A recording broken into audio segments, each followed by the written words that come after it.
Petrol পাম্পের সামনে সড়কে দাঁড়িয়ে থাকা বাসের দিকে হেঁটে যাচ্ছে মুখোশ পরা তিনজন।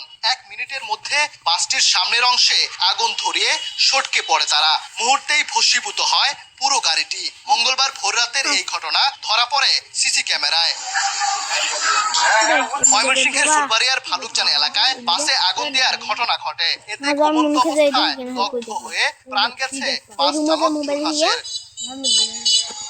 পুলিশ জানায়, ঢাকা থেকে ফুলবাড়িয়ায় পৌঁছে যাত্রী নামিয়ে ঘুমিয়ে যান আলম এশিয়া পরিবহনের বাস চালক। রাত বেশি হওয়ায় বাড়িতে না গিয়ে বাসেই থেকে যান দুই যাত্রী শারমিন সুলতানা রুমকি ও তার ছেলে শাহিদ ইসলাম বাদশা। হঠাৎ বাসে আগুন দেখে তড়িঘড়ি করে মা ছেলে নেমে গেলেও দগ্ধ হয়ে মারা যান জুলহাস। সংসারটা চালাইতো এই ছেলে, এই বাড়িটা করছে এই ছেলে ঋণ কইরা সমিতনটা তুলিয়া গেরামত ওনা কেমনে চলবো গো বাবা গো। আমরা গুলির ফাঁসি দেয় বিচার দেয় আমার জামাইরে কেমনে মারছে গো।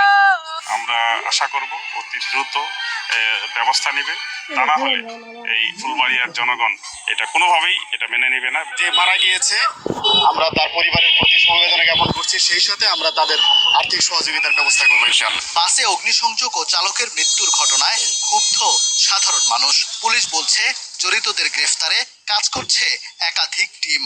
অবশ্যই এটা নাশকতা, কারণ আপনারা দেখে থাকবেন যে বেশ কিছুদিন ধরে আওয়ামী লীগ এবং তার অঙ্গ সংগঠন এবং তার নিষিদ্ধ কিছু সংগঠন প্রতিনিয়ত সোশ্যাল মিডিয়াতে বিভিন্ন ধরনের নাশকতামূলক কর্মকাণ্ড জন্য তারা বিভিন্ন ধরনের প্রোপাগান্ডা চালাচ্ছিল। এটা তাদেরই হয়তো বা কাজ হয়ে থাকতে পারে। তাদের শনাক্ত করার আমরা চেষ্টা করতেছি এবং মামলা নিয়ে আমরা প্রয়োজনীয় আইনগত ব্যবস্থা নিই।